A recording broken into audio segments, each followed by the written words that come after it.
Hare Krishna. So we'll begin with the pranam mantras. Om Ajnanatimirandasya Jnananjana Shalakaya Chakshurunmilitam Yena Tasmai Shri Guruve Namaha Mukam Karoti Vachalam Pangum Langayate Girim Yatkripatam Maham Vande Shri Gurun Dinataranam Shri Chaitanya Manobishtam Stapitam Yena Bhutale Swayam Rupa Kadamahyam Dadati Sapadantikam Vandeham Shri Guru Shri Yuta Padakamalam Shri Gurun Vaishnavamscha Shri Rupam Sagrajatam Sahagana Raghunathanvitam Tam Sajivam Sadvaitam Savadutam Parijana Sahitam Krishna Chaitanya Devam Shri Radha Krishna Padan Sahagana Lalita Shri Vishakhanvitamscha Namo Vishnu Padaya Krishna Prastaya Bhutale Srimate Bhakti Vedanta Swamin Iti Namine Namaste Saraswati Deve Gauravani Pracharine Nirvisesha Shunyavadi Paschatya Deshatarine Namo Vishnu Padaya Krishna Prastaya Bhutale Srimate Bhakti Siddhanta Saraswati Iti Namine Shri Varsabhanavi Devi Daitaya Kripabde Krishna Sambandha Vijnana Daine Prabhave Namaha माधुरी उज्ज्वल प्रेमाद्य श्री रूपनोग भक्तिदा श्री गौर करुणा शक्ति विग्रहाय नमस्तुते नमस्ते गौरवाणी श्रीमूर्तये दीनतारिणे रूपनोग हृदाप सिद्धांत दंतारिणे नम गौरकिशोराय साक्षात् वैराग्यमूर्तये विप्रलम्बर सांबोधे प्रदाम्बुजाय ते नमः नमो भक्ति विनोदाय सच्चिदानन्दनामिने गौरशक्तिस्वरूपाय रूपानुगवरायते गौरवीरभावभूमिस्त्वं निर्दिष्टसज्जनप्रिया वैष्णवसार्वभौमा श्रीजगन्नाथाय ते नमः वाञ्छाकल्पतरुभ्यश्च कृपासिन्धुभ्य एव च पतितानां पावनेभ्यो वैष्णवेभ्यो नमो नमः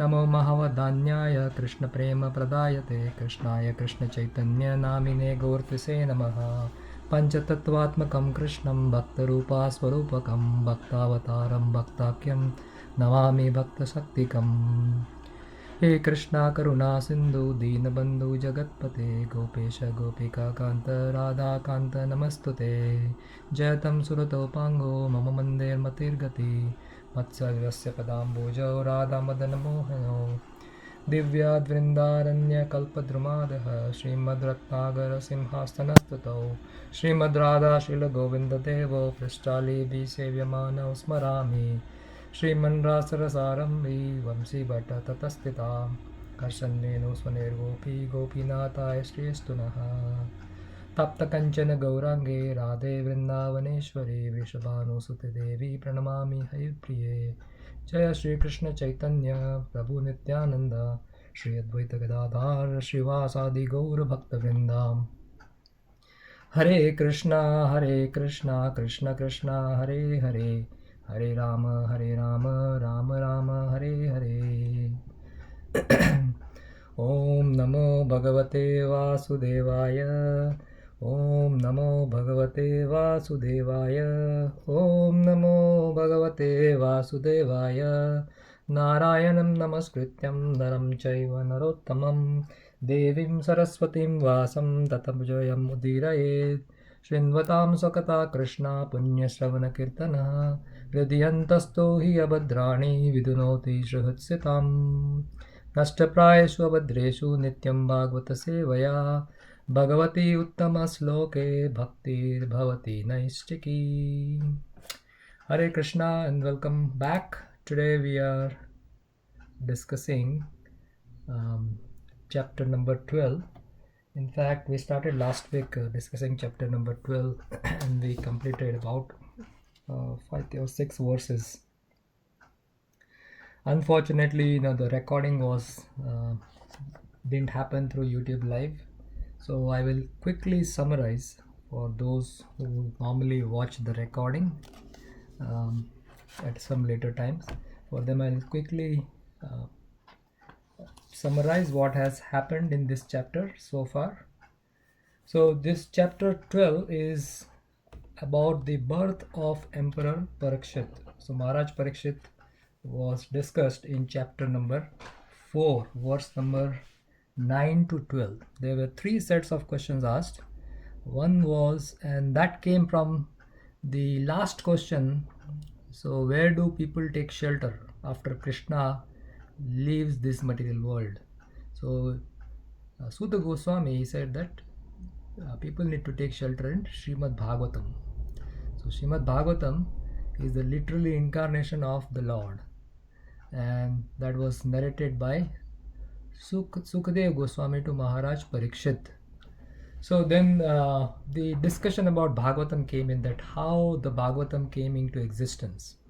So it was written by Vyasdev. So there were questions about Vyasdev, and then there were questions about the hearer of the Srimad Bhagavatam, that is Maharaj Parikshit, and there was also a question about the speaker of Srimad Bhagavatam, that is Sukadev Goswami.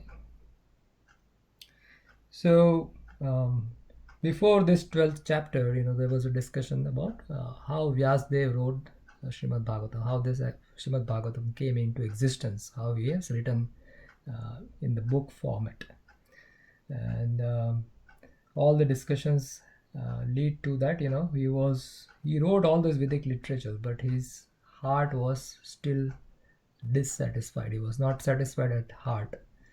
So by the instruction of his guru Narad Muni, Vyasdev rewrote the Srimad Bhagavatam, as what we are reading is a rewritten version of Srimad Bhagavatam by Vyasdev.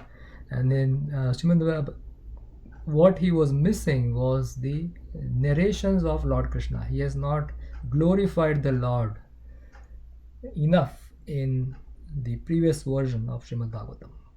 So Narad Muni requests Vyasdev that he should meditate and then describe about the glories of Lord Sri Krishna. So that's what he did. So then the discussion went into, from Vyasdev it went into that the events that was before the birth of Maharaj Parikshit. So that events were discussed from 7th chapter onwards. So the Goswami is narrating that, and then it took the direction of the prayers of Queen Kunti, and then prayers of Bhishma Pitamaha, and then after that that episode, then what happened is the next one is about Krishna leaving Dwarka. That was the last chapter number 11. That not Dwarka, Krishna leaving Hastinapur, and then Krishna enters into Dwarka. So that discussion happened in chapter number 11, and in the chapter number 12, that the link is Shonaka Rishi inquired from Suta Goswami about the birth of Maharaj Parikshit, which was 149 to 12. But in the course of this narration, Suta Goswami discussed other sweet topics like Krishna leaving Hastinapur and entering Dwarka. The sages now wanted to turn to the original topic, and thus Shonaka Rishi again asked about Maharaj Parikshit. So this is how this discussion restarts in this chapter number 12. Because Maharaj Parikshit was saved in the womb. So how that happened? And now such a personality who was saved by the Lord in the womb is easily capable of saving himself from the curse which is given to Maharaj Parikshit at that point of time. But he did not counteract. So why he didn't counteract? So all these questions will come in this particular chapter. So there are nice stories and nice descriptions in this chapter altogether. So let's see, the first 3 verses is talking about Shonaka Rishi inquires about Maharaj Parikshit. So Maharaj Parikshit is in the womb of Uttara, that's the first verse, and was saved by the Lord from the invincible Brahmastra which was used by Ashwatthama. So in verse 2 and 3 it is talking about, we all want to hear about the birth, activities, death and destination of Maharaj Parikshit, to whom Sukadev Goswami imparted transcendental knowledge. So Shonaka Rishi and all the other sages, they want to inquire or hear about Maharaj Parikshit. That is verse 1 to 3. And then verse 4 to 6 onwards. So Hold on, one point I wanted to cover over here. And actually we talked about this, the effects of bona fide hearing. So Maharaj Parikshit was a bona fide hearer, and Prabhupada stresses about this point. And then Sukadev Goswami is a bona fide speaker. So both are bona fide. In when the spiritual knowledge is received in this way, then then it has effect. So Prabhupada is talking about all this, and then also talking about bogus gurus. So bogus gurus are gurus in this contemporary age. You can see many gurus who are trying to cheat their disciples. So Prabhupada is cautioning us about that. And in 4 to 6, Suta Goswami actually starts speaking about the question that has been asked regarding Maharaj Parikshit. But he doesn't directly speaks about Maharaj Parikshit, because he wants to bring up this point that Maharaj Parikshit is born in a family or in a lineage which is already been connected with Krishna, and it's a great family. It's a great personalities have taken birth in this particular dynasty. So the immediate one is Yudhishthira Maharaj. So Suta Goswami actually starts talking about Maharaj Yudhishthira instead of talking about Maharaj Parikshit. So Suta Goswami said that Emperor Yudhishthira administered generously everyone during his reign. He was exactly like his father.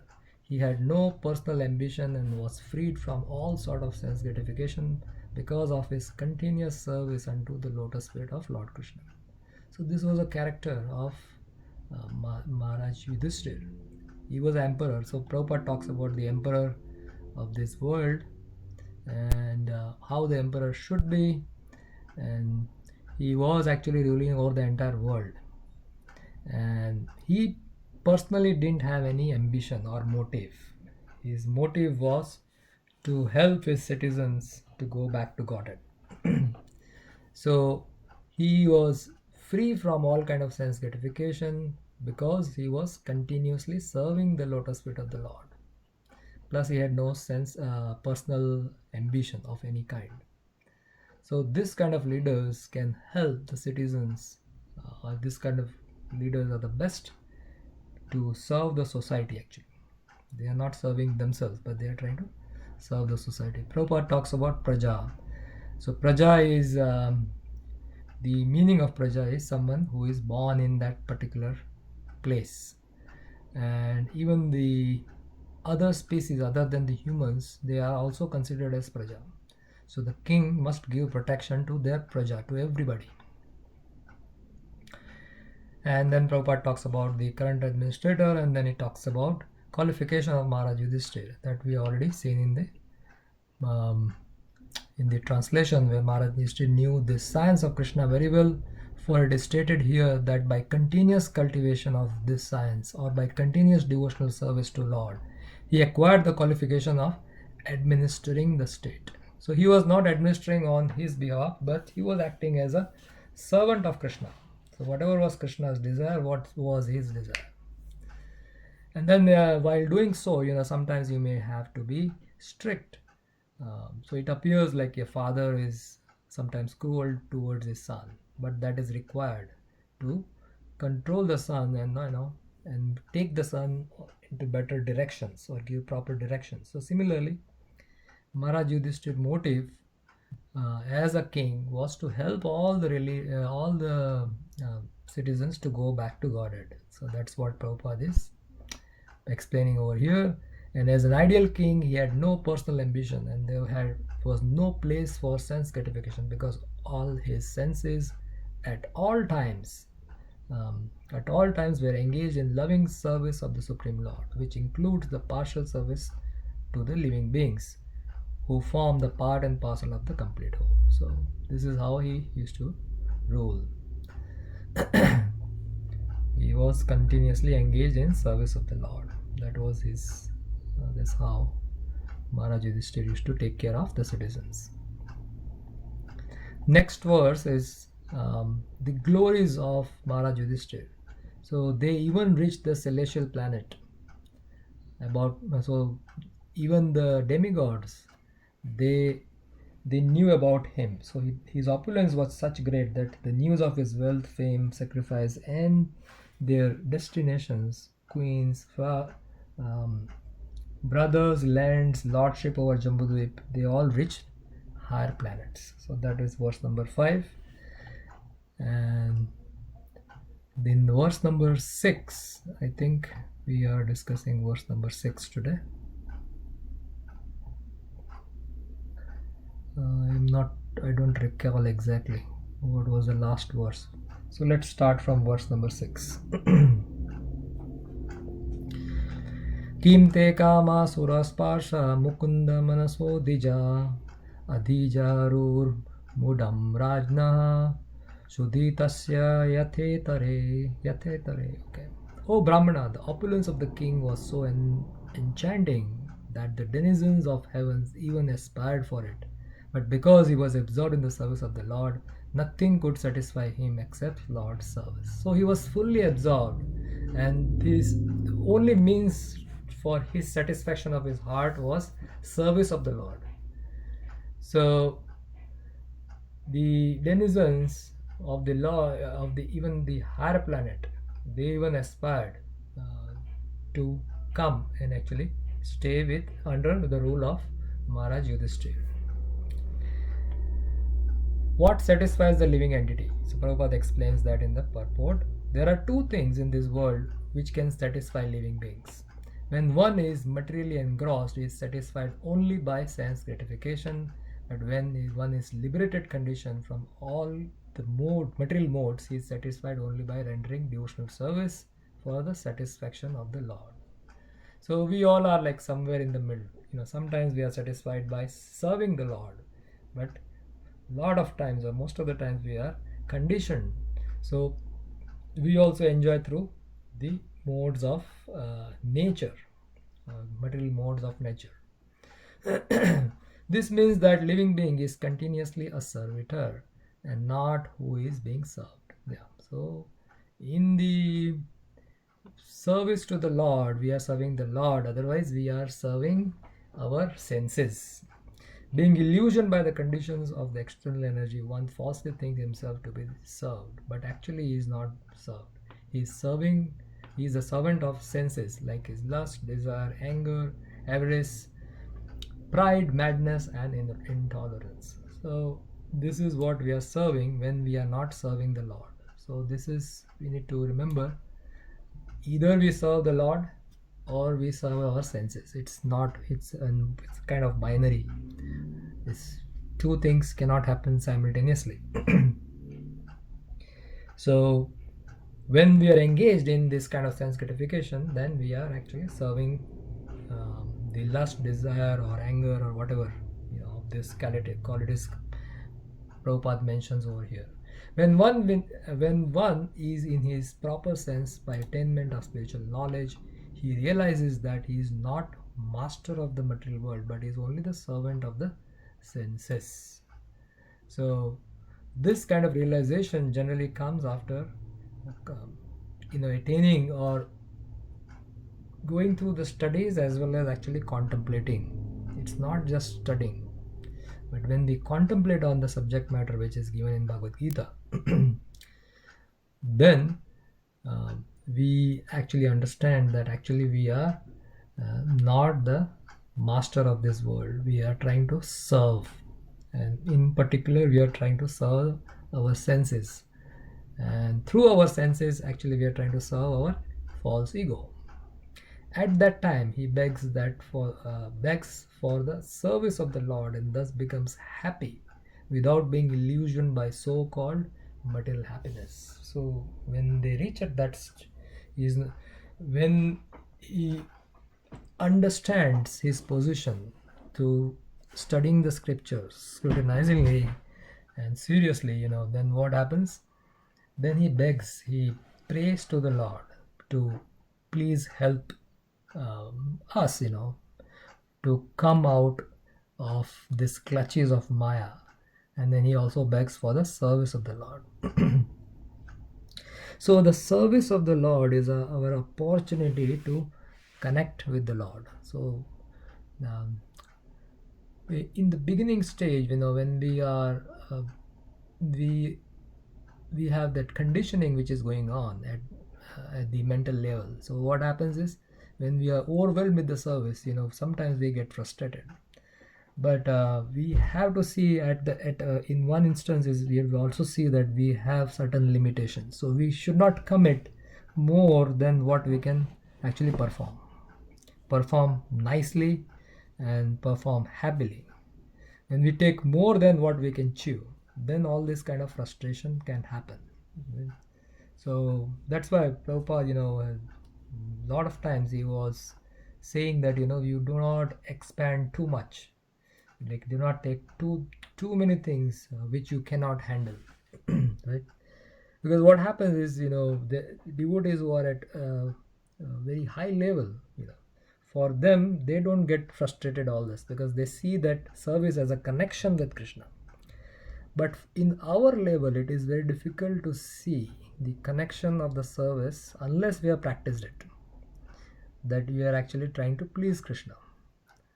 So sometimes it becomes frustrating, so when this kind of thing happens, I think we should take a break or take a slow approach where we can take certain services which we can happily perform, and then as we grow in Krishna consciousness, then we can take more and more service. So there is no end to the service, so there will be always service. In fact, when we are chanting, we are actually requesting Krishna to engage us in his service. So when we are sincerely chanting, actually, then Krishna gives us more and more service. But if we have not connected that service with Krishna, then that can lead to frustration. But in the case of Maharaj Yudhishthira, we see that he was doing nothing but service to Krishna. So he was connecting everything to serve Krishna. So at that time, he begs for the service of the Lord and thus becomes happy without being illusioned by the so-called material happiness. Right? Maharaj Yudhishthira's means of pleasure. What was his means of pleasure? Maharaj Yudhishthira was one of the liberated soul, and therefore for him there was no pleasure in vast kingdom, good wife, obedient brothers, happy subjects, and prosperous world. This blessing automatically follow up your devotee, even though the devotee does not aspire for them. So this was all given to him, but his interest was not that. Yes. His pleasure was not all these things which which was given to him. His pleasure was to serve Krishna, and he was getting the happiness, or he was deriving the happiness in serving the Lord. So this is an internal happiness. In Bhagavad Gita also, Krishna says, what is one of the symptoms of somebody who is sthitapagya. Yeah. So first symptoms is Arjuna is asking this question: sthitapagya ka bhasha. Right? That is, what is the language of somebody who is sthitapagya? So this is the 54th 2.54 is that question Arjuna is asking. And Krishna is answering the symptom. So there are 4 questions he's asking. So somebody who is astitapagya, and what are his symptoms? What are the symptoms of one whose consciousness is thus merged into transcendence? How does he speak? What is his language? How does he sit? And what does he walk? Right? So first thing, what is the consciousness or symptom of such person is answered in the next verse, which is 55. So in that verse, Krishna is very nicely saying, Shri Bhagavan Vacha Prajati Yada Kaman Sarvan Partha Manogatan. So somebody who is Krishna consciousness. So let's read this line, very important line. When man gives up all varieties of desires of sense gratification, he is giving up all varieties of desires of sense gratification. What kind of sense gratification? which is arising from mental concoction. So anything which is arising from mental concoction. So Krishna is saying Sarvan Partha Manogatan. So this desires for enjoying the senses is actually coming from the mind. And one who can give up that kind of happiness which is derived from the mind, then that is a characteristics of somebody who is a sthitapagya. So this point over here, so there are two things. One is we are deriving happiness at the level of mind, but we are also looking as a soul, we are Sat Chetananda, and Anandam is happiness. So Krishna is not saying over here that Sarva Partha Manoga, he is not saying that you should reject the happiness at the level of soul. He is not saying that actually. So that's the point, the satisfaction or happiness which is derived at the level of soul, that is appreciated. Or that is what we want actually. We want to situate ourselves at this spiritual platform, at the level of Atma, where we derive happiness at the level of soul. So that is possible when we act as a soul. And how do we act as a soul? When we have a knowledge of the soul, then we have understanding that we have relationship with Krishna. And then we are trying to connect with Krishna. And how do we connect with Krishna? We connect with Krishna through service. So that's why I was bringing up that point, that if our service is not giving us happiness, there is something wrong. What is wrong? The wrong is we are not acting at the platform of soul. We are still at the platform of body. Whereas in case of Maharaj Yudhishthir, he was completely transcendental. So his only connection with Krishna was through his service. And that service has to be unmotivated. So that's what in the translation it is said, right? And in the purport also it is said that Maharaj Yudhishthir, in the previous purport, you see that nothing could actually satisfy him. And here we see in the previous purport that he was carrying out the service. He was doing continuous devotional service, right? So by continuous devotional service, he acquired the qualification of now, not this one.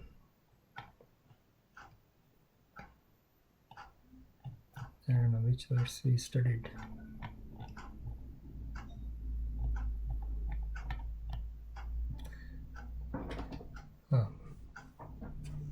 Okay, where is that verse? In the purport it is there. Okay. Yes, Prabhu, it was 6. Sixth के purport में? Yeah. Okay. No, I underlined that actually. I was just lost track of it. Anyway, I'll just bring it up. Yeah. As an ideal king, he had no personal ambition. So this personal ambition is our personal desire, and that personal ambition only happens to us because we are identifying ourselves as body. We do not connect ourselves with Krishna. So these are very, very subtle and very important points for us to actually practice. When we identify ourselves as body, then we have personal ambition, personal goal. It is not ahetuki bhakti. It is bhakti with hetu. Or there is a mission behind performing some action. And those missions are generally personal missions. So when we have these personal missions, it is not pure devotional service. The mission should be only one, that is no personal ambition. The only thing you want to do is serve Krishna. There is no other conditioning. So this is personal ambition is a kind of sense gratification. And so therefore Prabhupada said, and there was no sense gratification because there was no personal ambition. So this is very important. So for us to practice. And Srimad Bhagavatam again and again brings up this point so that we remember and we try to apply this in our life. So, what is his means of pleasure? His means of pleasure was not all the material things which he had. Right? So, analogy Prabhupada is given. The example is sets herein is exactly suitable. It is said that one who is hungry is never satisfied by anything other than food. So, example that somebody is hungry and you give him a garland or give him nice clothes, will that person be satisfied? No, because he is hungry, he has to eat. So, for the living entity, the real hunger is the whole material world is full of hungry living beings. The hunger is not for good food, shelter, or sense gratification. The hunger is for spiritual atmosphere. It is just unknown to us. But the Bhagavatam and other scriptures, they all open this up to us. But because we don't know, we don't have taste for Bhagavatam. We don't understand this in the beginning. But as we practice, Rupa Goswami says that it's like somebody having jaundice. And when they have jaundice, you give them sugar candy. So it tastes bitter. But sugar candy is the medicine for curing jaundice. So as we keep on taking the sugar candy, eventually what happens is we will get relief from that disease. So similarly, studying Srimad Bhagavatam will reveal the characteristics of Krishna, and by hearing, our heart gradually gets purified. And then that purification brings in the hunger, and the hunger is satisfied by just hearing and chanting Srimad Bhagavatam. So due to ignorance only, they think that the world is dissatisfied because there is not sufficient food, shelter, defense, and object of sense gratification. That is illusion. When the living being is hungry for spiritual satisfaction, he is misrepresented by material hunger. But the foolish leaders cannot see that even so. This is very important line, that if the matter is the solution to satisfy our sense gratification, then why are we not getting satisfied even though we have more? Like we have more, still we don't get satisfied. We want more. And then let's say 100,000, then we think, oh, I should have 200,000 and I'll be satisfied. But when we have 200,000, then goes to 400,000 and keeps on increasing. It is never satisfied. Why it's like that? So Prabhupada is addressing that point here. But the foolish leaders cannot see that even the people who are most sumptuously materially satisfied are still hungry. This is what is happening in this world. We can see around. The people who have, this is the capitalist society, right? What is capitalism? People who have more, they are trying to take more. And more and more. And they are never satisfied. So if matter is going to satisfy, then they would have been satisfied, but they are not. And that's why Prabhupada's point over here is perfectly. He's making a great point over here. The hunger is for spiritual atmosphere. And what is their hunger and poverty? This hunger is actually for spiritual food, spiritual shelter, spiritual defense, and spiritual sense gratification. This can be obtained in association of Supreme Spirit, Lord Shri Krishna, and therefore one who has them cannot be attracted by so-called food, shelter, defense, and sense gratification of the material world, even if they are relished by the denizens of the heavenly planets. In fact, we see that the devotees or acharyas, they have had these things and they have given up. And they were living like a pauper, but they were so happy. They were living under trees and they were composing all the scriptures, what we are reading today. Or many other scriptures are given by them. So they were not materially opulent, affluent, they were at one point of time, but they gave up. Rupa Goswami, Sanatana Goswami, they were ministers, right? But they gave up and they were completely satisfied. They were not satisfied over there when they were in the administrative position. But after giving up, they were completely satisfied because they were connected with Lord Chaitanya at that time. Therefore, in Bhagavad Gita 8.16, it said, Lord, that even in the topmost planet of the universe, namely the Brahmaloka, where the duration of life is multiplied by millions of years by Earth's calculation, one cannot satisfy his hunger. Such hunger can be satisfied only when the living entity is situated in immortality, which is attained in the spiritual sky, far, far above the Brahmaloka, in the association of Lord Mukunda, the Lord who awards his devotee the transcendental pleasure of liberation. So only when we go to the spiritual world, or only when we are sincerely and purely engaging devotional service without any motive, then we can experience the same thing which we experience in the spiritual world right over here, because Krishna and his name are non-different.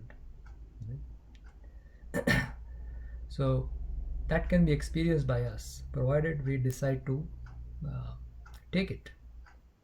We decide to give up the hunger. Right? So here Prabhupada is saying the hunger is for spiritual atmosphere. So we decide to give up this material hunger and take up the spiritual hunger. Okay.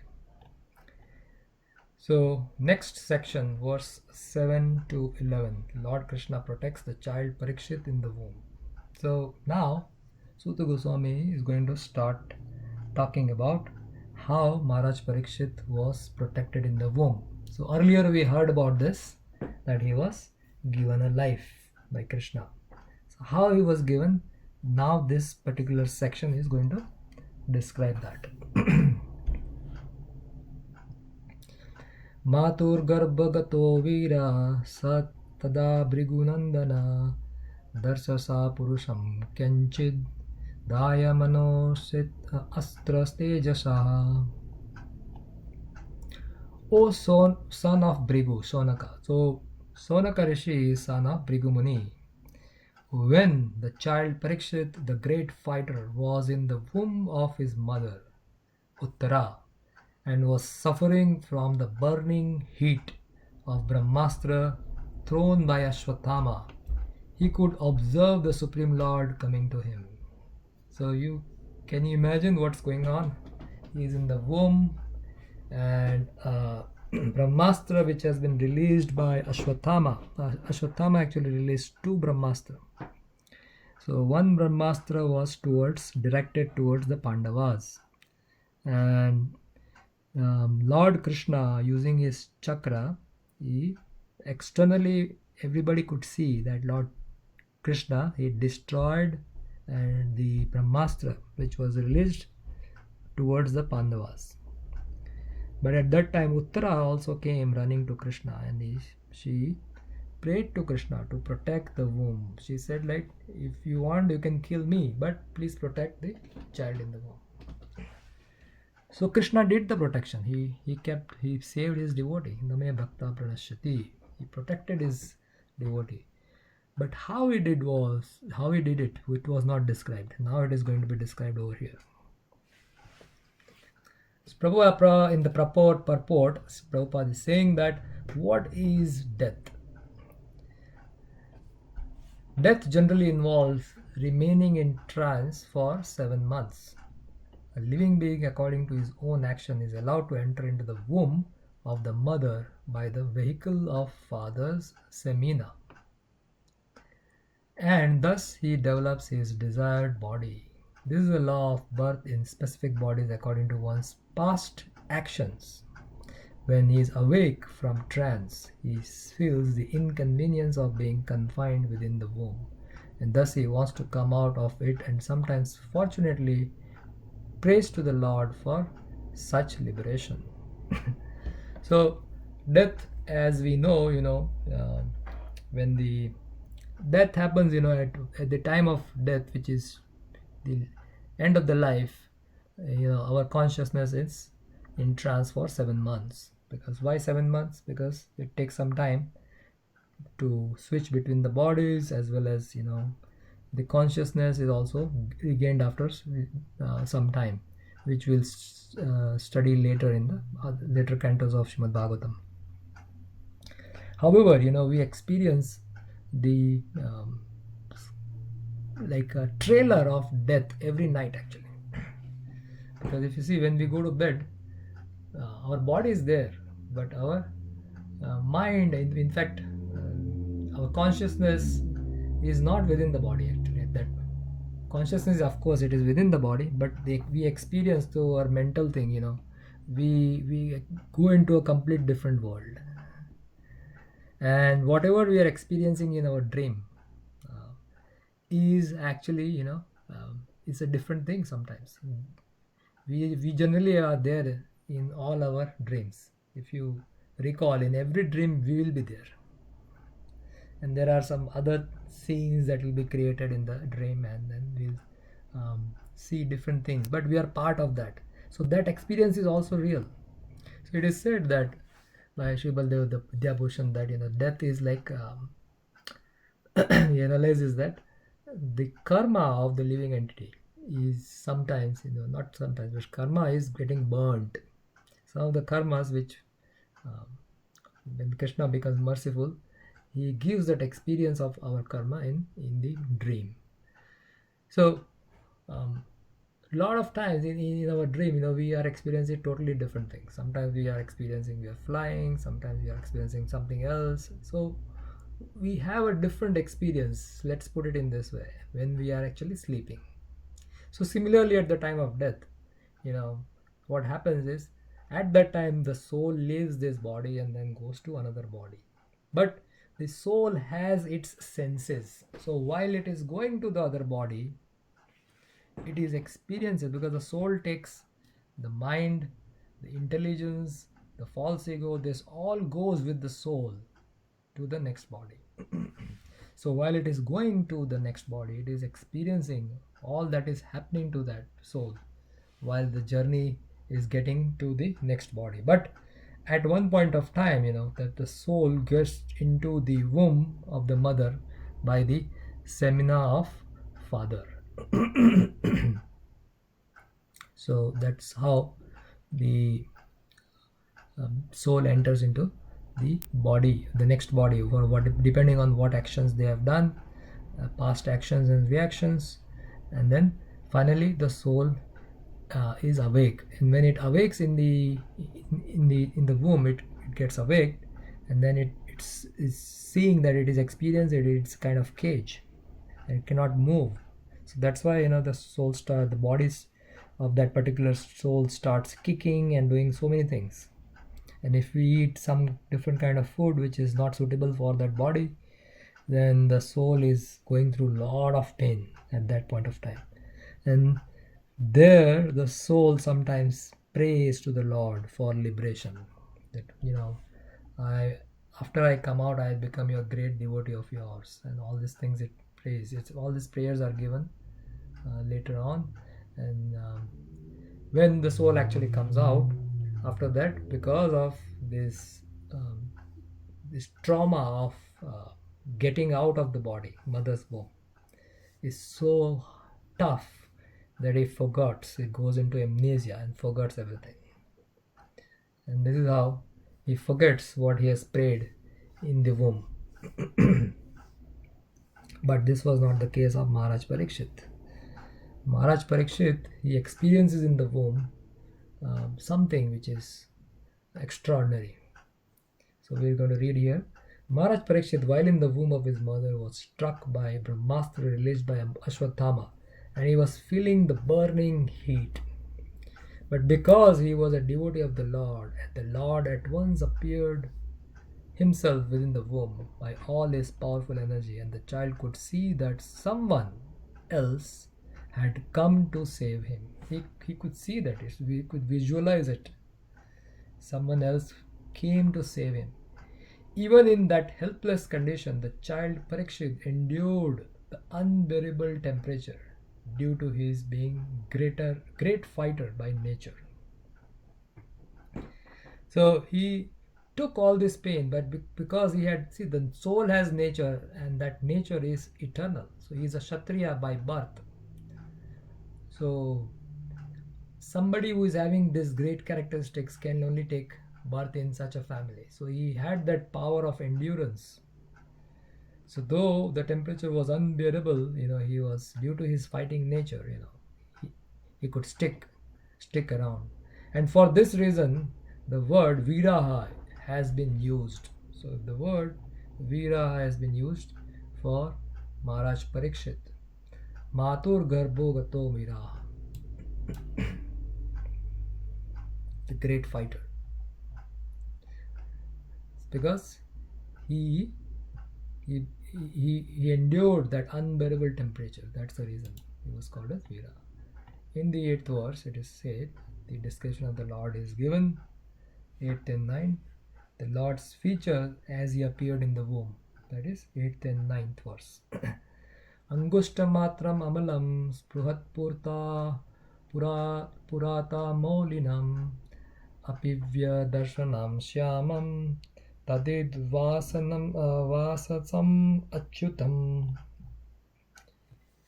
He, the Lord, was only thumb high. So the size of the Lord was thumb high. The height of the thumb is whatever, 2 inches. But he was all transcendental. He had very beautiful blackish infallible body, and he wore a dress of lightning yellow and a helmet of blazing gold. Thus he was seen by the child. So this is the form of the Lord which is described. So there is a nice picture which corresponds. So this, most of you must have seen it, but this corresponds to the description which is given of Lord over here in this verse, Angushta Matrena. Of course, this picture is expanded, but the size of the Lord is sometimes described as Angushta Matrena, and sometimes different sizes are given. So if you would like to understand, Chaitanya Charan Prabhu has explained this very nicely and have put the link over here. So please go and open this document, and probably you can look for these words and search this. In 2013 he has answered this question. Is the soul literal? The size of the soul in the heart, is it literal or is it figurative? That was a question somebody asked. So Prabhuji has very nicely answered this question. So sometimes it is said the soul is in the heart of the living entity, or Paramatma is in the heart of living entity. So the size of the soul is 1/10,000 the tip of the hair, and the Paramatma is in the heart of that soul. So he should be smaller than that soul, technically. So when the size of the soul, the Paramatma, is described as thumb high, or sometime it is described from the end of the thumb to the end of our little finger, so that much distance. So I can just actually, if you can see, so this distance, so from here till this end, sometimes the size is described as this high as a thumb, or from this end to this end. This is also a description given. So what is,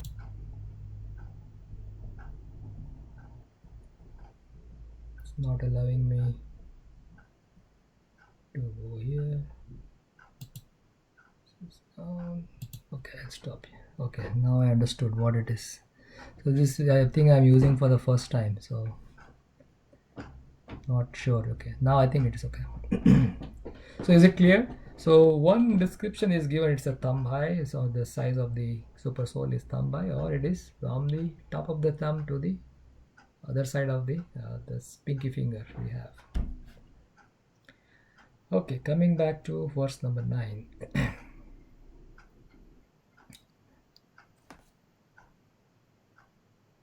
Okay, let me again just reiterate this. So there are 4 things that is being spoken about. One is Angushta matram amalam. So this is the line number 1. Angushta matram amalam means is a thumb high. Angushta matram is thumb high, and amalam means transcendental. Then the second line is Pruhat Purata Maulinam. So that means with a shining gold crown. So you see over here, this gold, his crown is shining and it's golden in color.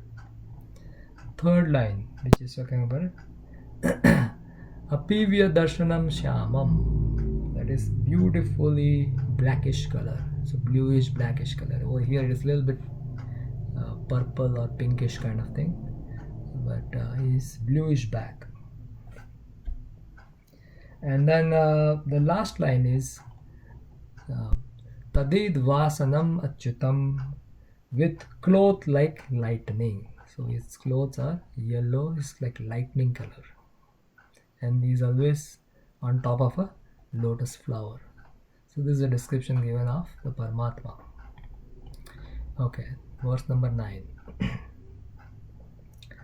Srimad Dirga Chaturbu Bahum Tapta Kanchana Kundalam Sataj Aksham Gadapanim Atmana Sarvato Disham.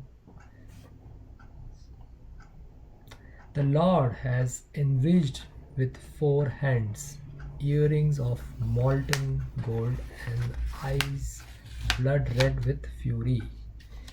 He is, as he is loitered about with his club, constantly encircled him like a shooting star. So in this picture also, if you see, he is moving his club, Gada, the mace. He is moving it in a circular form. Let's okay. So this is Maharaj Parikshit. He's folding his hand and is praying to the Lord. And the Lord is here, is in the womb of the mother, and this is the Brahmastra which is trying to hit. So the Lord was enriched with 4 hands. So he has these 4 arms. This is Chaturbhuja form. So this is the Vaikuntha form of the Lord. Chaturbhuja, earrings of molten gold, and eyes red blood with fury. So we probably not be able to see his eyes over here. So yeah, it is not shown, but there are certain pictures in which you can see the eyes are red in color. As he loitered about, his club constantly encircled him like a shooting star. So he was moving this club so fast so that this Brahmastra cannot hurt this child. So Prabhupada in the purport is saying Paramatma is everywhere.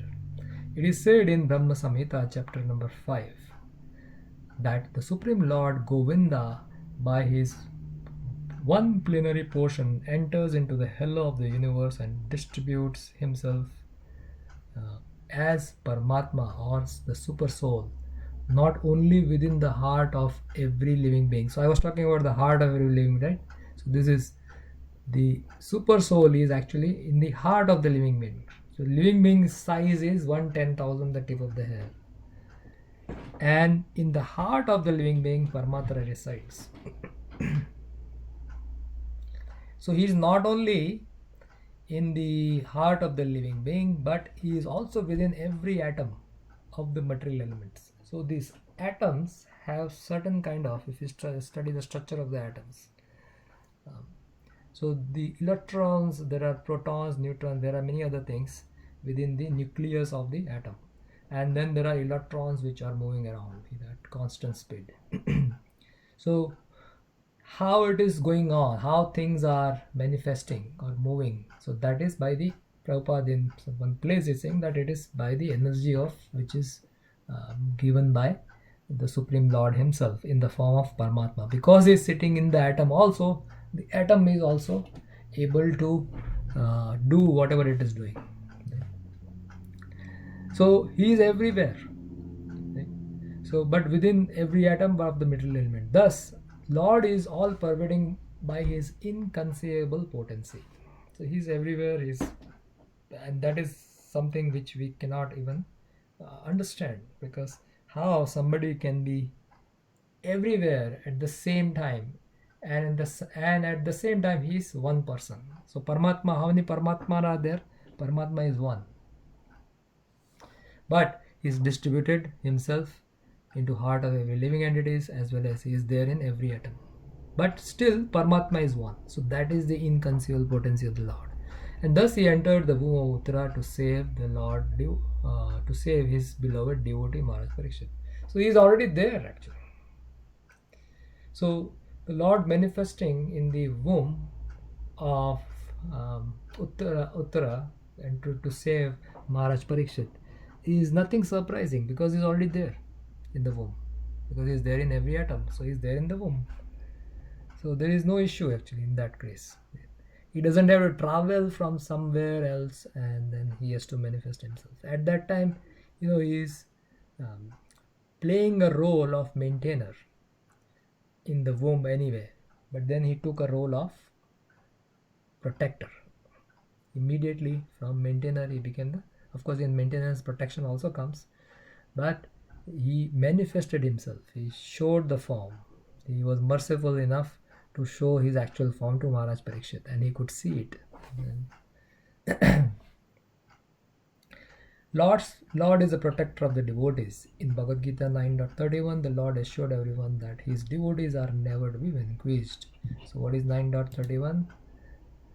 Anybody recalls? 9. So these are very important verses for all of us, because this gives us confidence in Krishna. Shipram bhavati dharmatma sasvat chitam nikanchanti konteya pratijanihi name bhaktya pranashyati. He quickly becomes righteous and attains lasting peace. O son of Kunti, declare it boldly that my devotees never perishes. Devotees are always protected by the Lord. We have so many examples where devotees are getting protection from the Lord. Okay.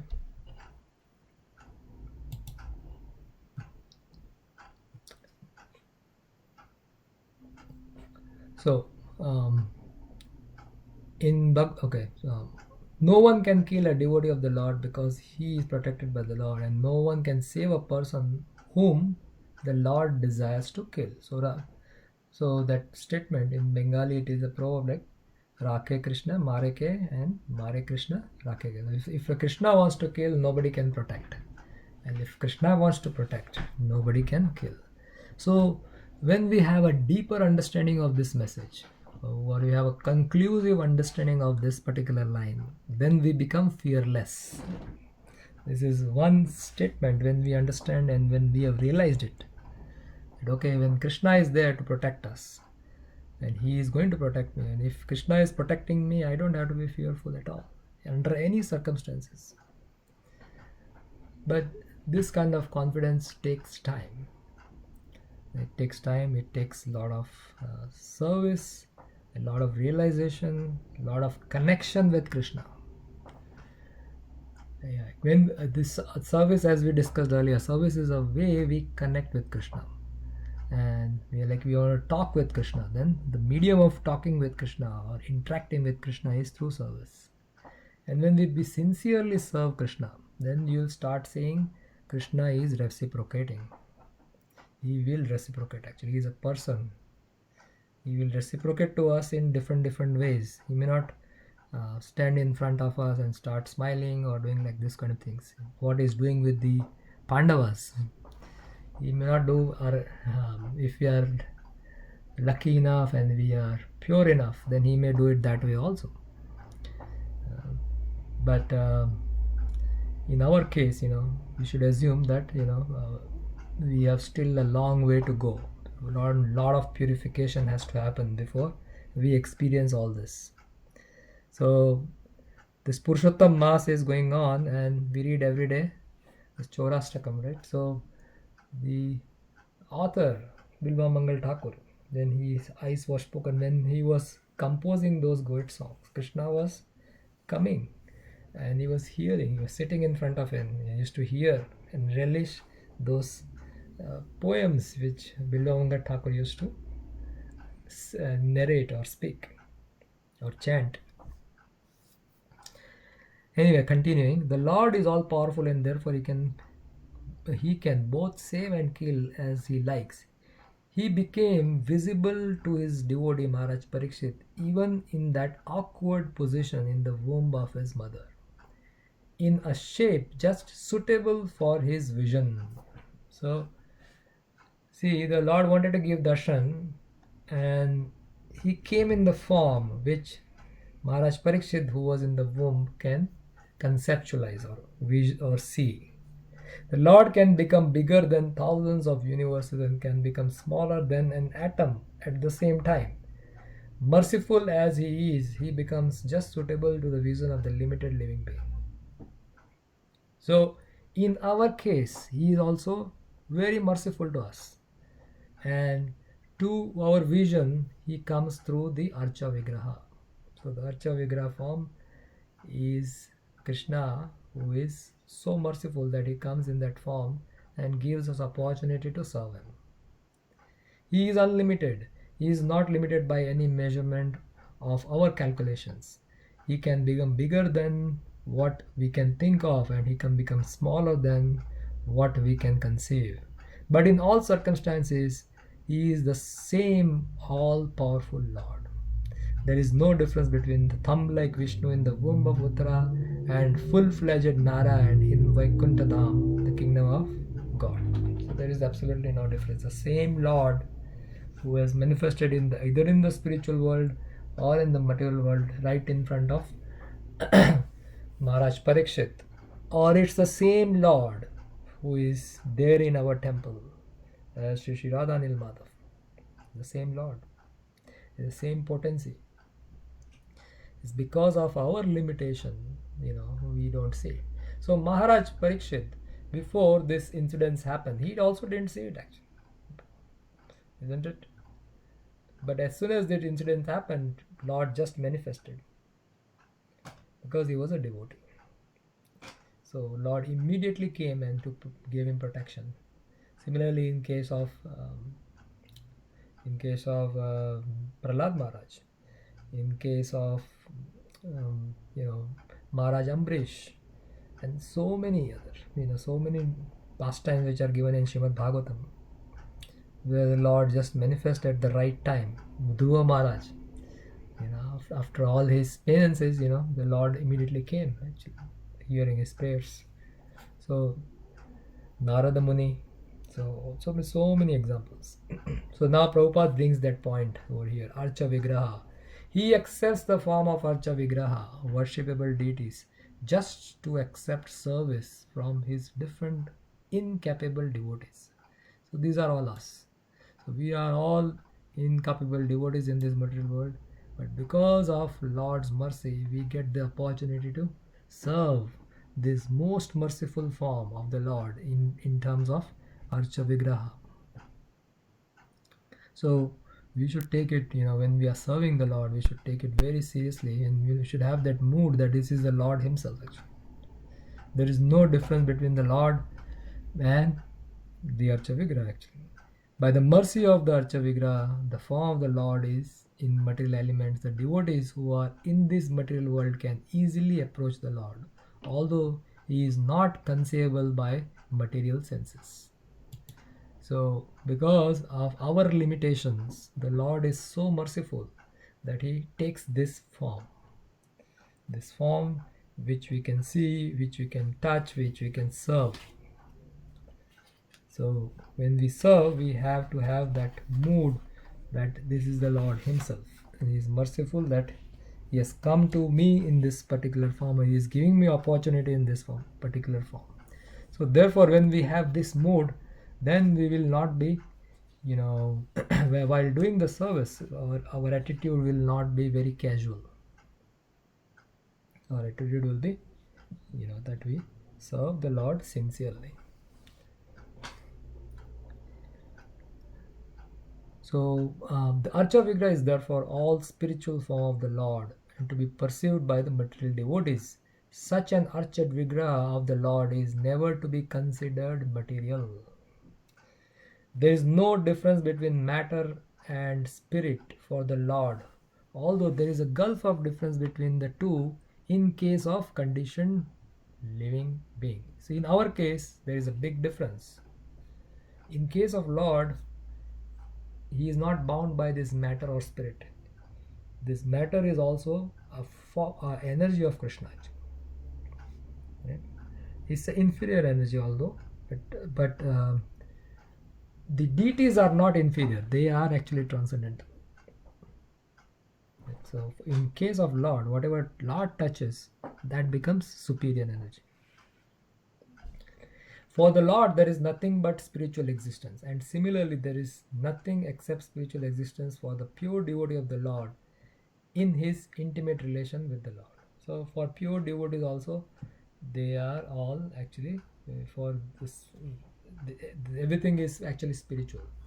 They don't see this as material. Anything which we see as material, we distinguish as material, spiritual. But the pure devotees, they don't distinguish like that. They see everything as a spiritual thing. All right. Any discussion around this? Haribol? No. Okay. So I'll continue.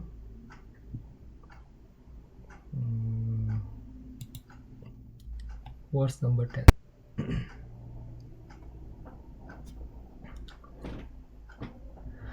Astateja swagadaya niraham iva gopati vidamantam sanikshare paryakshata ka iti asau.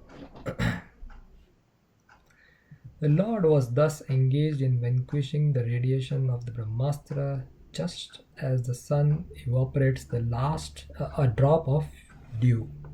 I'll read it again. The Lord was thus engaged in vanquishing the radiation of Brahmastra, just as the sun evaporates a drop of dew. So that radiation of Brahmastra was became, because of Lord's presence, became like a drop of dew. And Maharaj Parikshit, he was and then he was observed by the child, who thought about who he was. So Maharaj Parikshit looked at the form of the Lord and he was thinking, who is this person who has come and who has tried to save me? So this heat which was generated by the radiation which was generated by the Brahmastra just appeared like a drop of dew. The drop of dew is so soft actually. And as soon as the Lord came, that heat became like a drop of dew. So in presence of Lord, it transformed, the heat transformed into a drop of dew, which is not at all difficult to deal with. Next verse. Viduya tad ameyatma bhagwan dharma go vibhu misato dasa masyasya tatra ivantar dade hari. While thus being observed by the child, the Supreme Lord, personality of Godhead, the super soul of everyone, and the protector of the righteous, who stretches in all direction and who is unlimited by time and space, disappeared at once. So he disappeared after his task was done. So Prabhupada writes in the purport, Child Parikshit's observance. Child Parikshit was not observing a living being who is limited by time and space. Yeah, so we are all limited by time and space, but the Lord is not limited by time and space. There is a gulf of difference between the Lord and the individual living being. The Lord is mentioned herein as the supreme living being, unlimited by time and space. Every living being is limited by time and space. Even though a living being is qualitatively one with the Lord, quantitatively there is a great difference between the supreme soul and the common individual soul. In the Bhagavad Gita, both the living being and the supreme being are said to be all pervading. Yena sarvam idam tatam. Yet there is a difference between these two kinds of all pervasiveness. A common living being or a soul can be all pervading within his own limited body. But the supreme living being is all pervading in all space, in all time. Right. So, this all pervasiveness, a very nice example Prabhupada is saying that we are also all pervasive, but we are all pervasive within our body. So, anything within happens within our body, we can understand. Let's say there's a pain somewhere. Generally, our consciousness is not, it's moving outside the body. If you think of how our mind acts, so mind is constantly either in the past or in the future. It is not in the present. All of us. That's why we are struggling in chanting. And during that time, we try to bring the mind to the mantras we are chanting, isn't it? And it's a struggle. So why is a struggle? Because our mind is constantly either in the past or in the future. It is not in the present. But if we try to bring our consciousness just at the present, we can experience this all pervasiveness of this body. But sometimes we experience is that, let's say there is some itch in the body, in the hands.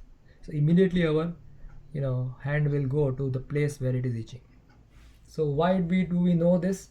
Because we are pervasive, or we have knowledge of our body, what is going on.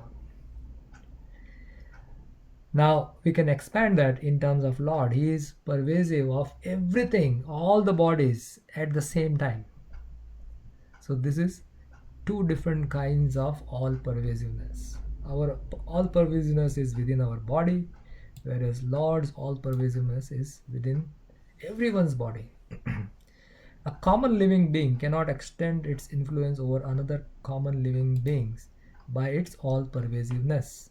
But the Supreme Soul, the personality of Godhead, is unlimitedly able to exert his influence over all place, at all time, and over all beings. And because he is all pervasive, unlimited by time and space, he can appear even within the womb of the mother of child Parikshit. So he is all pervasive. Because he is all pervasive, he can experience anything, anywhere. So because of that characteristics, he can appear within the womb because he's already there in the womb. And we have discussed this a little bit earlier about the same point. Now, when somebody is righteous, then Lord protects. So Prabhupada brings that point. Lord is a protector of righteousness. He is mentioned herein as the protector of righteousness, or righteous. Anyone who is surrendered soul unto the Supreme is righteous, and he is specifically protected by the Lord in all circumstances. It's a very important line, because we surrender to the Supreme Soul or Supreme Lord, then we are protected, right? But generally, we are looking for protection in the way which we want. And that's where sometimes we see that we are not being protected. Other person is protected nicely, but Lord is not protecting me. But because we are unaware of the situations, what is going to happen in the future. Maybe whatever way Krishna is protecting us at this point of time is the best way of protection, because we don't know about what is going to happen in the future. We generally are looking for that, Lord, protect me in the way I want you to protect me. So I'm trying to dictate that protection. So that's where we go wrong. But because we need to remember that because we have taken shelter of the Lord, we have surrendered to the Lord, at least to some extent, maybe not fully, still the Lord is protecting us. Otherwise we will not be able to perform our devotional service. There can be so many things that can happen. Like a lot of times, while performing service, we get a small cut. Maybe that small cut was, the whole hand or the whole leg would have gone, but only got a small cut. So that was Lord's protection. So you have to start seeing that, that the Lord is there and He's caring about us and He's constantly protecting us, even without our asking. Just because we have surrendered, we are performing devotional service, we must know that He is there. He is looking out for us.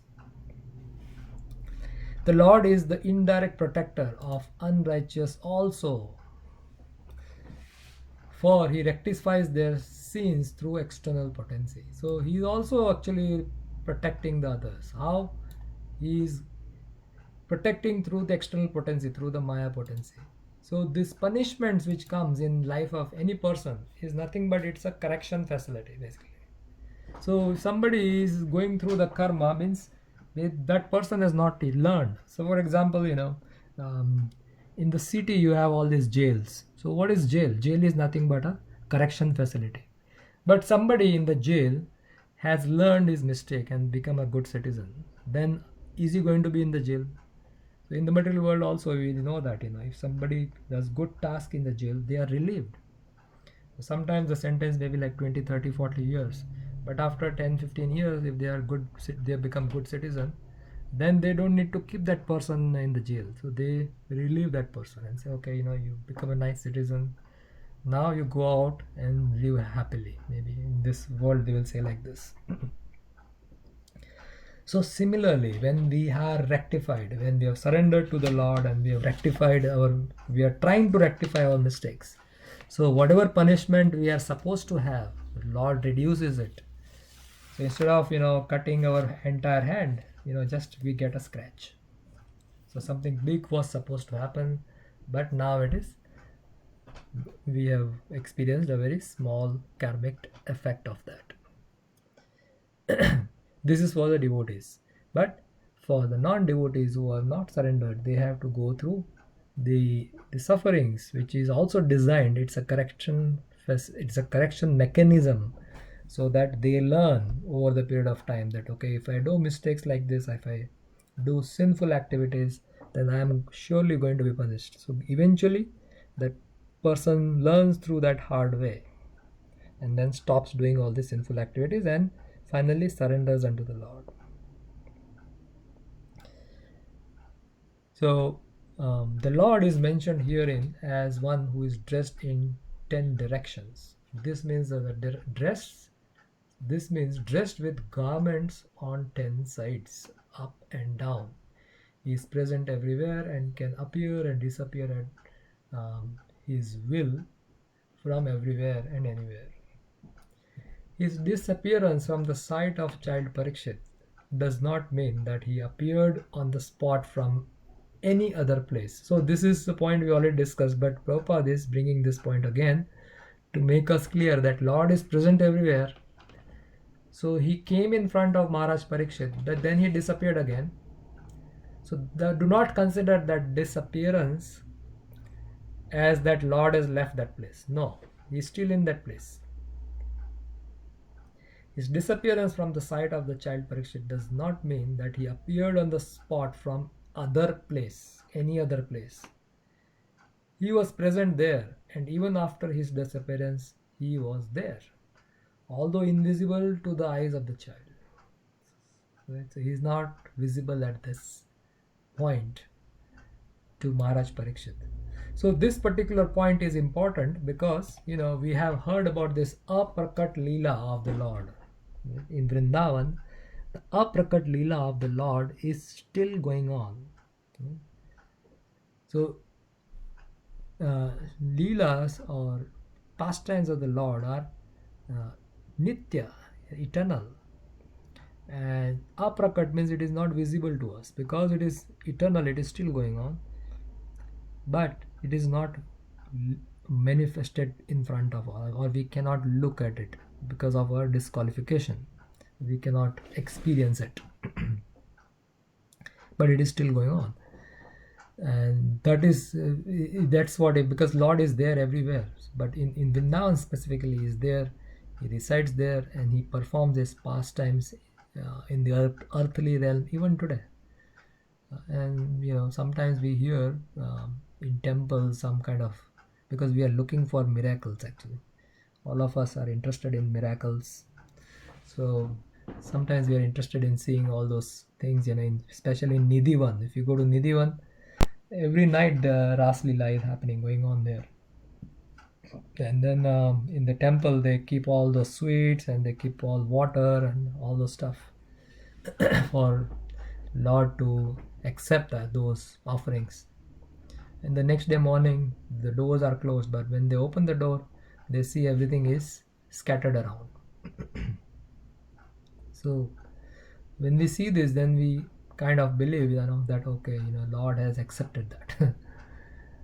But these are all, given by our acharyas, that the Lord is present there and the Leela is happening uh, there. This uppercut Leela is happening there all the time. It's eternal, basically. This material covering of the effulgent uh, firmament is also something like a womb of a mother's nature, and we are all put into the womb by the Lord, the Father of the living being. He is present everywhere, even in this material womb of Mother Durga, and those who are deserving can see the Lord. So this is about example which is given about how a living entity comes in the womb of the Mother Nature. So next verse or next set of verses 12 to 15, ceremonies during Maharaj Parikshit's birth. So 12 to 15 is about the ceremonies that happen during Maharaj Parikshit's appearance.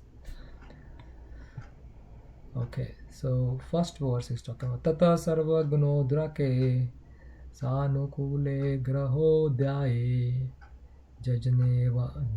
Jajnevam Sadhara Pandor Bhuya Pandor Eva Ujasa.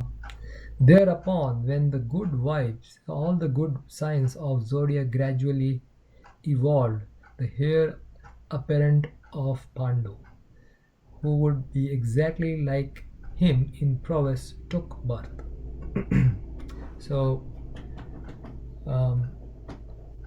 this before the birth has still not happened actually, but before his birth, all the zodiacs, they started showing good signs. So whenever some great personality appears in this world, this kind of events is astronomical events. They happen during that time. So that is what is Prabhupada indicating over here, that astrological chart is very important, and his discussion is mostly about this astrological chart. So astronomical calculation of stellar influence upon the living beings are not supposition but are factual, as confirmed in Srimad Bhagavatam. Every living being is controlled by the law of nature at every minute, just as a citizen is controlled by the influence of the state. The state laws are grossly observed by the laws of material nature, being subtle to our gross understanding, cannot be experienced grossly. So the state laws are there, laws of the nature are there. They are all working, otherwise things will go in chaos. So similarly, these astronomical things actually influence every living being, and these are astronomical laws, we can say like that. And with those laws, our working in this world, they are governed by these laws. As stated in Bhagavad Gita 3.9, every action of life produces another reaction, which is binding upon us, and only those who are acting on behalf of Yagna, which is Vishnu, are not bound by reactions. So our actions causes reactions unless we do a karma, right? A karma produces no reaction. This is what we study in the Divayas, Discover Yourself. That's the beginning study of Bhagavad Gita, where we understand that this akarma doesn't generate any kind of reaction to our action. And what is akarma? Akarma is nothing but karma done to satisfy Lord Vishnu, or that kind of karma is called as yagna or sacrifice. Right? So yagna just doesn't mean that when we are performing the homam and all these things, that's one kind of yagna. Yeah. So if let's say if this verse yagnartha 3:9. Let's see.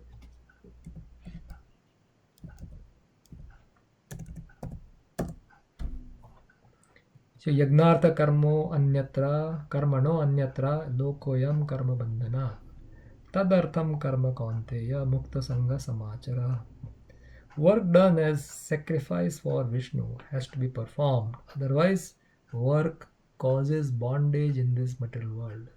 So if we are not doing the work as a sacrifice for Vishnu, so fixed sacrifice over here means yagna. Right? So does that mean that we always perform homam and all these things? No. Yagna over it's a very broad meaning. So anything which is done to satisfy Lord Vishnu, that kind of work is basically it's called as yagna. Therefore, O son of Kunti, perform your prescribed duties for his satisfaction. That's why Krishna says this next line. Tadartham karma kaunteya. So this karma which you are going to do, tadartham means for him, for sake of him. So that is basically the yagna for Kaunteya or for Arjuna, for his satisfaction. And in that way, you will always remain free from bondage. Mukta Sangha Samachara. So when you do this kind of activity, then you are not going to be bound. So that kind of activity is called as akarma. Right? This akarma is not going to bind us. So as stated in the Bhagavad Gita 3.10, every actions of our life produces reactions which is binding upon us, and only those who are acting in behalf of Yagna or Vishnu. So over here, Yagna also means Vishnu, or perform on behalf of Vishnu's another name is Yagna. They are also not bound by the reaction. So the yagna has various meaning. One of the yagna is sacrifice. One of the yagna is Vishnu himself.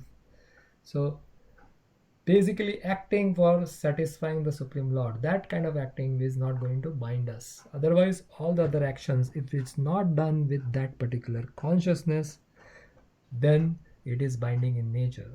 Therefore, Krishna says in Bhagavad Gita 2.47, Karmaneva adhikaraste.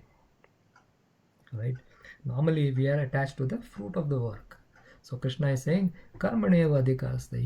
Your rights, your adhikar is only performing karma or actions. Ma phaleshu kadachanam. You should not be attached to the fruits of the actions. Why? Because if you are attached to the fruit of the actions, if you are trying to enjoy the fruits of the action, you are going to be bound, because that means you are the cause of the actions. You are thinking to be the cause of the actions.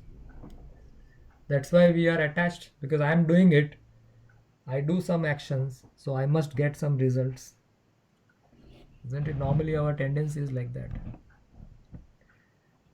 That when I do some actions, I want something back. Now it could be anything. It could be in terms of money, like we go to work. If somebody tells us, you go to work, but you'll not be paid. So how many of us are going to work? It's a thing we need to think about. None of us probably. Because we are attached to that fruits.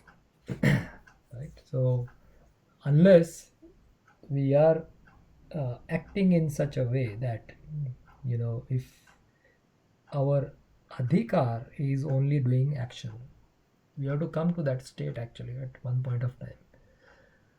Or we have to offer our actions to Krishna. So that's why Krishna is saying that karmaneva adhikaste ma phaleshu kadachanam. You should not be attached to the fruit of the work. Then next is ma karma phaleturbhur. Do not think that you are the cause of the results of your activity. Because we are one of the cause, but there are many other causes. 18 I forgot the verse number, I think 12 or 13. Krishna gives many factors of actions, right? Basically get categorized into three different divisions. One is ourselves, one is the devatas, and third is the kala, and then there are our senses, and there are many things. So point is that we are not only the one which brings about the result, but generally we think that the thing happened because of me. So do not think like that, Krishna is saying. And then do not be attached to not doing your duty. You have to work. So the point Krishna is trying to tell over there is your rights is to perform the duty. And when we perform our duty, by understanding this particular verse 2.47, Krishna is only satisfied when we do our action. He is not looking or he is not judging us by our results. He is judging us by our actions. That's why he's saying your rights is to perform the actions. Do not be attached. So when we perform our actions, whether the result comes or not, Krishna is happy. Whether we are successful or not, Krishna is still happy. He is satisfied. And at the same time, we are not bound. So this should be our consciousness while we work. And when we work in that consciousness, we are not getting the reactions of the work. Otherwise, we are going to get reactions, and we are going to continue in the cycle of birth and death. Our actions are judged by higher authorities, the agents of the Lord, and thus we are awarded bodies according to our activities. So based on our actions, in this life, then we will be awarded another body. Now in the Purushottam month, most of you must be reading this chapter number 15, right? So there is a very nice verse in chapter number 15, verse number 8. Sariram yad avapnoti. So this particular verse, Sariram yad avapnoti yat chapi utkramyat ishvara grihiti vitani samyati vayur gandhan nivashati. The living entities in this material world carries his different conception of life from one body to another, as air carries aroma. Thus he takes one kind of body and again quits to take another. The same discussion is happening here, right? So the bodies are awarded according to our activities, and then it takes body, and it takes one form of life, and it has certain conception in that form of life, and then goes to the another one based on the actions that the soul has done.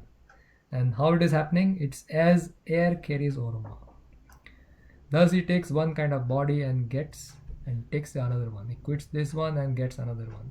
And then the next verse, Sariram Shotram Chakshusparshanam cha Rasanam Grahanam eva cha Adhisthaya Manaschaivam Vishanayar Upasevate. The living entity, thus taking another gross body, obtains certain kind of ears, eyes, tongue, nose, and sense of touch, which are grouped about the mind.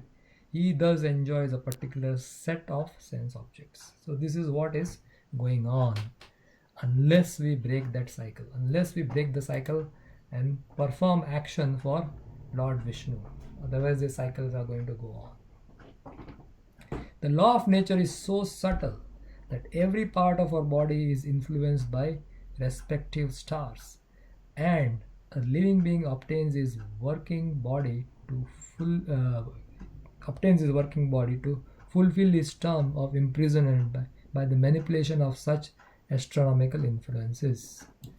So these things, the astrology, these are all part of the Veda, right? Astrology, astronomy, Surya Siddhanta. It's one of the translation is done by Bhakti Siddhanta Saraswati Thakur. So these are all science, and these are all there actually. Sometimes we reject it, but it's not. We may not accept it in the sense when it comes to devotional service. We take risk and we depend on Krishna and not look at the details of all these things. But these laws are universal laws. We need to understand that they are part of Krishna's governance, and they actually affect us to some extent. But devotees mostly, they don't look at all this, and they depend more on Krishna, on the protection of Krishna, or in the shelter of Krishna. So instead of doing this, they take shelter of Krishna. A man's destiny is therefore ascertained by the birth time, constellation of the stars, and factual horoscope made by learned astrologers. It is a great science, and the misuse of the science does not make it useless. Very nice line, actually, the last line. It's a great science, and misuse of this science does not make it useless. So, spiritual life or spirituality now has become or taken to this, to some extent, to this last line, because there are so many cheaters who cheat people in terms of spirituality, and that's why people think, oh, this is useless. It's all ritualistic. It's people are moving away from spirituality because people cheat in the name of spirituality. So similarly, people cheat in the name of all this astrology and astronomy and also. But that doesn't make this is a science, and this doesn't make this particular science useless. It has its use. Next, Prabhupada talks about Jayanti. Maharaj Parikshit, or even the personality of Godhead, appears in certain constellation of good stars, and thus the influence is exerted upon the body thus born at that auspicious moment. The most auspicious constellations of stars takes place during the appearance of the Lord in this material world, and it is specifically called as Jayanti, a word not to be abused for any other purpose. So Prabhupada is saying that the word, we should not use Jayanti for every person. Some person may be great materially, but we should not use this term. Some person's Jayanti, or this is specifically reserved for the appearance of Lord and should be used like that. Character of Maharaj Parikshit. Maharaj Parikshit was not only a great Kshatriya emperor but also a great devotee of the Lord. Thus he cannot take his birth at any inauspicious moment. So the moment when he took birth was the most auspicious. As a proper place and time is selected to receive respectable personage, so also to receive such a personality as Maharaj Parikshit, who was especially cared for by the Supreme Lord. A suitable moment is chosen when all good stars are assembled all together to exert their influence upon the king. Thus he took his birth just to be known as the great hero of Srimad Bhagavatam. So the time when he appeared was very, very auspicious. And we see in Chaitanya Charitamrita also, when Lord Chaitanya appeared, all this constellation they became suitable for appearance of Lord, and it was all the good stars, they all assembled together when the Lord appeared. Similarly with Krishna's appearance, so all great personalities and the Lord, when they appear, that at that time this word can be used, Jayanti, because of the auspicious constellation of stars takes place during the appearance of Lord or some great personalities. Next, Prabhupada talks about is astral influence and samskaras. So samskaras is nothing but impressions. So when we deal with anything in this world, let's say we look at something that gets impressed in our mind, or the picture gets stored in our mind. Let's understand in terms of stored. So when we keep on storing things like that, these are all impressions which are sitting in our hard drive of our mind, and they are all actually samskara or impressions. But then there are process to clear those things. So there are ritualistic process which we can engage in, and then that can help to transform the consciousness of the soul, basically kind of erase all those unwanted junk, which is junk file which is sitting in our mind. Therefore when we come to devotee life, we gradually start to detach ourselves, if we attach to the spiritual stimuli, then the more and more, that's why we keep so many pictures of the Lord and so many things in our home, right? And the reason for that is whenever we are passing from that area in the home or in the house, we see those picture, and those picture, we should not just like when we see these pictures, what should happen technically, this should some pastimes should recollect in our mind. Okay, this picture is related to this, so something should click in our mind. Otherwise, there is no meaning of keeping the picture. Of course, there is some meaning in the sense it's auspicious to keep Lord's picture in the home, but the whole purpose is when we see those pictures, it should trigger in our mind some thoughts about Lord. That's the reason we are putting these pictures. So we are creating from this external stimuli, we are actually remembering Krishna at that point of time. This is the purpose of having all these different kinds of pictures of pastimes of the Lord, right? Like a lot of time devotees keep the picture of Prabhupada in kitchen. The picture is particularly Prabhupada is cooking. So why is that? In my kitchen also I have Srila Prabhupada. So a lot of time if my mind is disturbed, then I see Srila Prabhupada is so simply and nicely cooking. Immediately my mind calms down just by seeing that picture. This Prabhupada is cooking, for the deities, for the satisfaction of the deities. Actually, for pleasure of the deities, is cooking a meal. So just so the reason is, when we see this, we should be able to connect, and that should put an impression in our mind. Otherwise, it's just like anything. Maybe we see the picture and we don't even see it. Actually, it's like driving a car on the road. When the person is focused on the road, he doesn't see what is around him. But if the mind is all over the places, then the person cannot drive. So for us, it happens like the same thing. Our mind is everywhere. Though we see these pictures, we are generally not able to connect it. So we should practice this. And similarly, with whatever images that we see, let's say we see image of Govardhan. So many of us are going to Yatra. So if we see the image of Govardhan, then at least you should take a few like 15-20 second break and try to imagine that this year I went to Yatra with Guru Maharaj with so many devotees, and this thing happened. Try to recollect.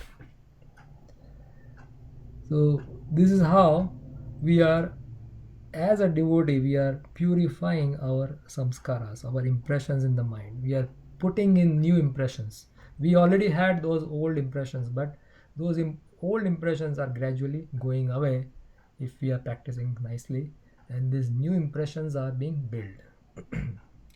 Therefore, Srila Prabhupada many times he has recommended that before going to bed, one must read Krishna book. Why is that? Because if you're reading Krishna book, sometimes devotees see Krishna in dreams, or devotees can see Prabhupada in the dream, or they can see their Guru Maharaj in the dream, because they have read Krishna book just before going to the bed. You may be able to see if you are lucky. So this is why these instructions of Srila Prabhupada, like hearing Srimad Bhagavatam every day morning and Srimad Bhagavad Gita in the evening, why these rules and regulations are there in ISKCON? Because these are creating samskaras in our mind. It is erasing all the old samskaras. So yeah, I'm not sure about all of you, but at least when I had birth, when I took the birth, I'm pretty sure that the Garbhadan samskara was not done. And same with my kid. And these samskaras are actually very important, but we didn't do the samskara. So we are not part of that purificatory process which has to go through. So somehow or other, by Krishna's mercy, by some devotee's mercy, or by somehow or other, we came into Krishna consciousness. So we must take the advantage of this, by putting as much as stimuli through our external senses, so that our consciousness, which is polluted, gets gradually clear, and it is having all the impressions about Krishna.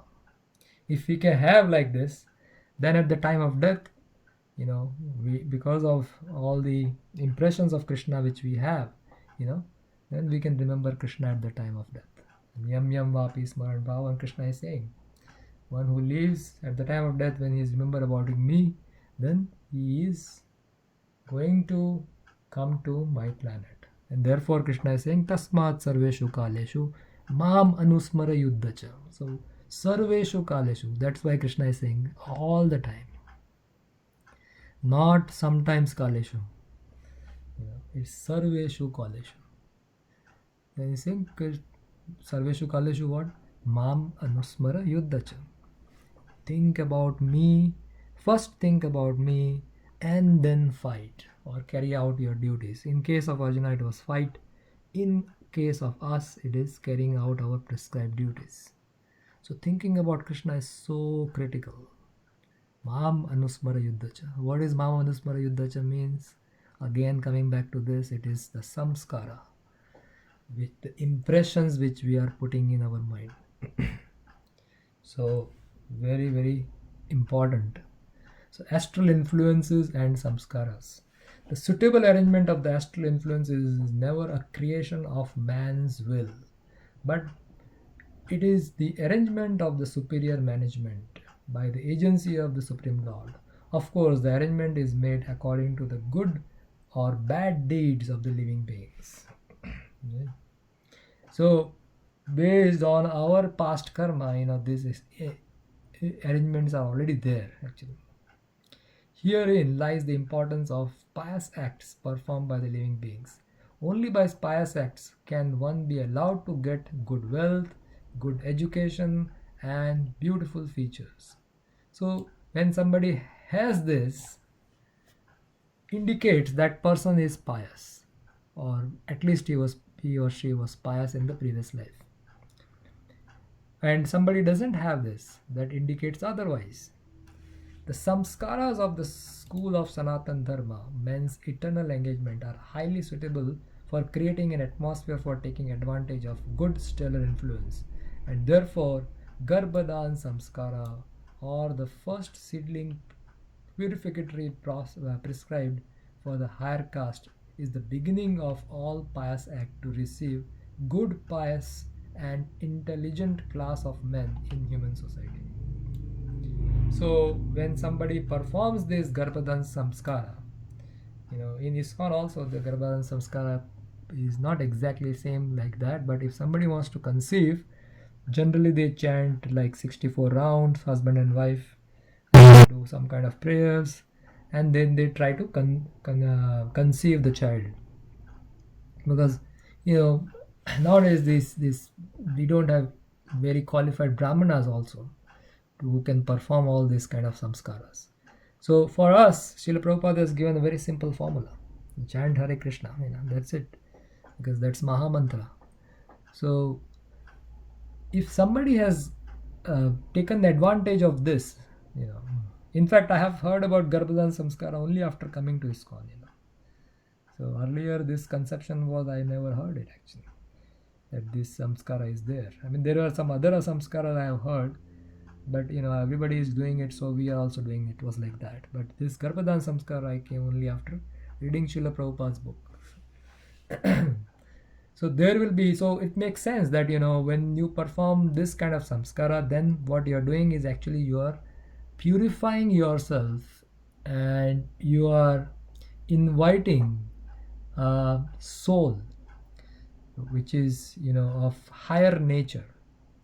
And if the soul is higher nature takes birth in the family, then the entire family, as well as that particular person, entire family, they all get benefited, as well as the human society in general, they all get benefited. There will be peace, prosperity in the world due to signs of sane population only. There is a hell and disturbance only because of unwanted, insane populace addicted to sex indulgence. So we see the results, when insane people take birth, when what happens in the society, this entire thing gets disturbed, and nobody can live in peace. And if the environment is not peaceful, then we cannot practice Krishna consciousness nicely. Ultimate goal is to practice Krishna consciousness. And if the environment is not good, if the governments, let's say, if somebody is there in some countries where the devotees are not allowed to practice, so if somehow or other we reach there, then we will not be able to, particularly in China or in Pakistan or any other countries like that, it's very, very difficult situation for those devotees to practice Krishna consciousness. Now, and contrary to that, for us in America, over here, it's so easy. Government is, they don't interfere in what we are doing. There's all kind of different kind of freedoms. So this makes the things, at least for us over here, it's kind of easy in that way to practice Krishna consciousness. So if there are if we are stuck in certain place, also in certain location where all kind of riots and all these things are going on, then it's very difficult for us to, because mind is disturbed, it will be difficult for us to focus on our Krishna consciousness.